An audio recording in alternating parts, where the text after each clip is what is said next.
Hola a todos, soy Celeste Castillejo y en este video vamos a hablar sobre las enfermedades de la médula espinal. De manera inicial desarrollaremos un poco los conceptos básicos sobre la médula espinal y las vías ascendentes y descendentes que transcurren por esta estructura. Luego de ello hablaremos sobre los principales síndromes medulares y las mielopatías asociadas a distintas etiologías. La médula espinal, ubicada en la columna vertebral desde el foramen magnum hasta la vértebra L1 a L2, es crucial para la transmisión de señales nerviosas entre el cerebro y el cuerpo. Esta estructura es más corta que la columna vertebral, lo que significa que los niveles medulares y vertebrales no coinciden exactamente. La médula espinal se compone de una sustancia gris y blanca. La sustancia gris, con forma de mariposa, incluye astas anteriores que alojan motoneuronas inferiores y astas posteriores que reciben información sensitiva. La sustancia blanca medular está formada por un cordón anterior y uno posterior a cada lado de la médula espinal, por donde transitan las vías sensitivas y motoras.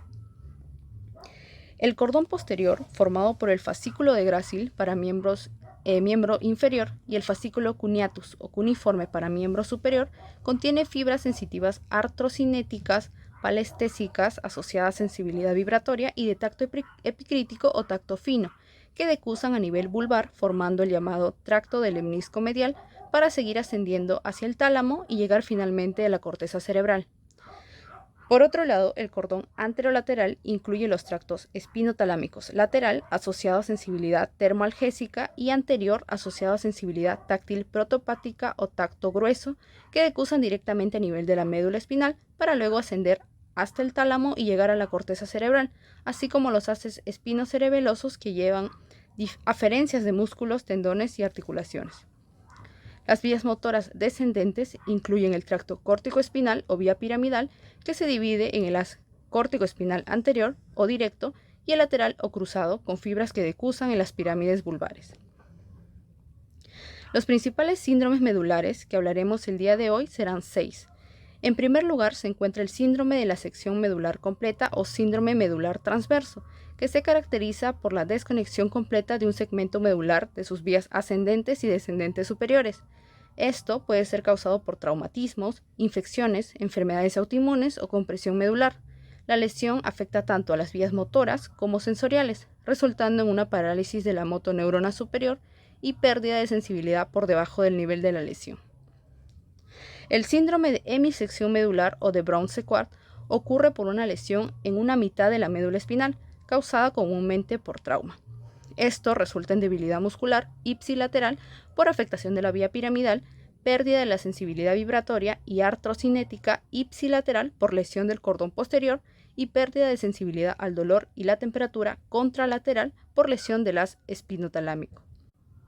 El síndrome centromedular, también llamado siringomiélico, afecta las fibras nerviosas responsables de la sensibilidad térmica y al dolor, es decir, las vías espinotalámicas, las cuales decusan a nivel medular, dejando intactas otras vías sensitivas. Puede ser causado por malformaciones congénitas, traumatismos o tumores. El síndrome de los cordones posteriores afecta la sensibilidad vibratoria y artrocinética. Esto causa ataxia de la marcha y un signo de Romberg positivo. Las causas pueden ser degenerativas, traumáticas o relacionadas con deficiencias nutricionales. El síndrome posterolateral o lesión combinada afecta ambos cordones posteriores y ambas vías córtico-espinales laterales, ocasionando pérdida de la sensibilidad vibratoria y artrocinética asociada a una afectación de la motoneurona superior. Puede manifestar en el paciente ataxia a la marcha y Romberg positivo por afectación de la propiocepción. Y por último, el síndrome medular anterior o síndrome de la arteria espinal anterior resulta de la obstrucción de esta arteria afectando los cordones laterales y anteriores de la médula espinal bilateralmente. Esto conlleva la pérdida de la sensibilidad termoalgésica y un síndrome piramidal bilateral mientras se preserva la sensibilidad del cordón posterior. Dentro de las mielopatías por radiación se encuentra la mielopatía post-radiación, la cual está asociada a radiación de tumores en el cuello y el tórax que puede lesionar la médula espinal, dando lugar a formas de mielopatía transitorias y tardías.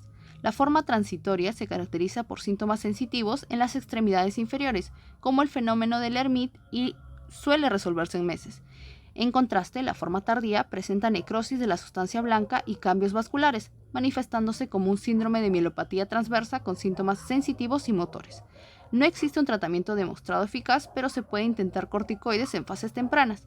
Se recomienda como dosis máxima de radioterapia para prevenir la mielopatía 60 Gray. La mielopatía por rayos y corriente eléctrica puede desarrollarse de forma insidiosa después de un intervalo variable desde la exposición, con síntomas que pueden manifestarse como un síndrome de segunda motoneurona en una o varios segmentos espinales. Ahora hablaremos sobre las mielopatías inflamatorias e infecciosas.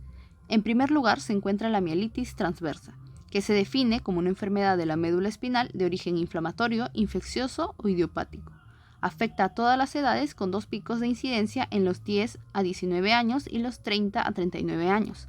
El cuadro clínico se instaura en horas o días y alcanza su máximo dentro de los primeros 10 días, dentro del cual aparece inicialmente una paresia de inicio rápido en las extremidades inferiores, seguida de signos piramidales y sensitivos.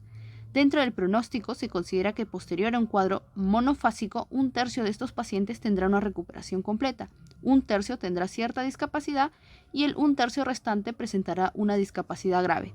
Esto asociado a factores de mal pronóstico como la instauración rápida del cuadro, el dolor de espalda y el shock espinal. La mielitis transversa puede clasificarse en 3 tipos: aguda completa, donde afecta a todos los cordones pero solo a nivel de menos de 3 segmentos vertebrales; aguda parcial, donde afecta solo a algunos cordones pero en menos de 3 segmentos vertebrales; y por último el tipo longitudinal, donde afecta más de 3 segmentos vertebrales. El diagnóstico se basa en pruebas de imagen como la resonancia magnética para descartar causas compresivas y el análisis del líquido cefalorraquídeo para descartar causas infecciosas o inflamatorias.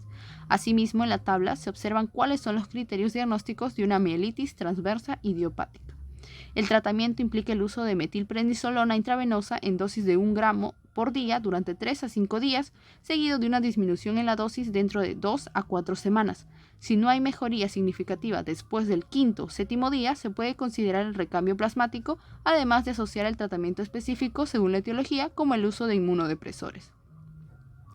Dentro de las mielopatías por virus se encuentra la mielopatía vacular del SIDA, que afecta alrededor del 20% de los pacientes con VIH-Sida y se caracteriza por la vacuolización de los cordones posteriores y anterolaterales de la médula espinal, principalmente a nivel torácico.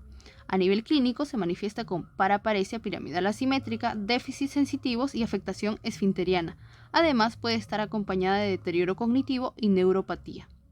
La mielopatía asociada a HTLV1, también conocida como paraparesia espástica tropical, es una enfermedad neurológica causada por la infección con el virus linfotrópico humano de células T. Dentro del cuadro clínico se encuentra la paraparesia de inicio gradual, marcado piramidalismo, afectación esfinteriana y cordonal posterior, y su diagnóstico se basa en la detección de anticuerpos anti-HTLV1 en suero y líquido cefalorraquídeo. Mielopatías asociada a enterovirus y otros virus. Tanto el enterovirus como el poliovirus tienen una predisposición a afectar las neuronas del asta anterior. Dentro de estas mielopatías se encuentran la poliomielitis anterior aguda, que se presenta clínicamente con un cuadro febril, meningitis linfocitaria, paresia asimétrica, arreflexia y ausencia del déficit sensitivo. La mielitis aguda flácida es una condición asociada a enterovirus con afectación de la sustancia gris medular. El diagnóstico se establece mediante la clínica, neuroimagen, examen de líquido cefalorraquídeo y estudios neurofisiológicos, y el tratamiento se basa en medidas de soporte y rehabilitación. Por último, el síndrome post-polio ocurre décadas después de la infección original por el virus de la polio y habitualmente se maneja con rehabilitación. Mielopatías por otros agentes infecciosos. Dentro de este se encuentran las mielopatías por abscesos espinales epidurales y subdurales. El agente más frecuente es el Staphylococcus aureus, seguido por otros microorganismos como el Staphylococcus epidermidis, bacilos gram negativos, Pseudomonas aeruginosa y anaerobios. La infección puede originarse por contigüidad, por vía hematógena o de forma iatrogénica posterior a una punción lumbar, cirugía o infiltraciones. Clínicamente se caracteriza por fiebre moderada y dolor local, seguido de dolor radicular. Posteriormente puede desarrollarse una paratetraparesia rápidamente progresiva con afectación sensitiva y esfinteriana. El diagnóstico es con resonancia magnética y el tratamiento consiste en desbridamiento quirúrgico y terapia antibiótica prolongada. La mielopatía por absceso intramedular se puede producir por siembra a distancia de un foco piógeno por vía hematógena o por contigüidad a partir de un absceso paraespinal o parameningio. Epidemiológicamente son poco frecuentes y se diagnostican con resonancia magnética. Dentro de otras mielopatías infecciosas encontramos la reactivación del Mycobacterium tuberculosis en la columna vertebral, que puede causar endarteritis infecciosa y necrosis ósea, lo que se conoce como mal de Pot. El tratamiento se realiza con antituberculosos y estabilización externa de la columna vertebral. La sífilis terciaria puede provocar complicaciones neurológicas como la tabes dorsal, que es un síndrome radículo cordonal posterior caracterizado por dolores lancinantes en extremidades inferiores y abdomen, así como afectación esfinteriana y cordonal posterior. Y finalmente, la esquistosomiasis, la cual es una enfermedad causada por la infección del esquistosoma manzoni a nivel medular, ocasiona necrosis isquémica y una reacción inflamatoria secundaria a la invasión de arterias y venas perimedulares. Con respecto a las mielopatías vasculares, vamos a hablar inicialmente sobre el infarto medular arterial, el cual es causado comúnmente por lesiones en la arteria aorta o sus ramas, que produce una necrosis isquémica medular. Clínicamente se manifiesta como un síndrome de la arteria espinal anterior con síntomas agudos. El diagnóstico se realiza mediante resonancia magnética y el tratamiento se enfoca en el manejo sintomático y rehabilitador. Las malformaciones vasculares de la médula espinal, como las fístulas durales y las malformaciones arteriovenosas intramedulares, pueden causar hemorragias e infartos. Por un lado, las fístulas durales son más comunes en hombres mayores de 60 años y causan paraparesia progresiva, mientras que las malformaciones arteriovenosas intramedulares provocan dolor radicular intenso y paresia progresiva, a menudo conduciendo a paraplegia. El diagnóstico se realiza con arteriografía y el tratamiento principal es la embolización por neuroradiología intervencionista.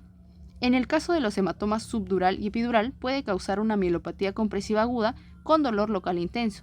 Las causas comunes incluyen traumatismos, tratamiento anticoagulante y malformaciones vasculares. El tratamiento prioritario es la descompresión quirúrgica en casos de compromiso medular. Dentro de las mielopatías compresivas, vamos a hablar sobre la espondilosis cervical y los tumores espinales.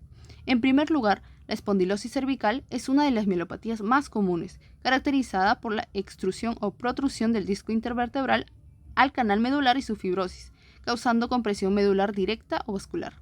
Clínicamente se presenta con paraparesia espástica progresiva, asimétrica, acompañada de síntomas radiculares en las extremidades superiores y dolor cervical y escapular. El diagnóstico se realiza mediante resonancia magnética cervical y el tratamiento principal es la laminectomía descompresiva.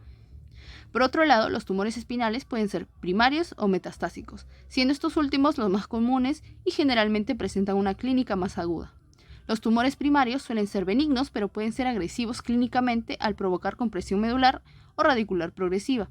Los síntomas pueden variar y manifestarse como un síndrome mieloradicular, siringomiélico, de caudequina o de cono medular, acompañados de dolor vertebral local.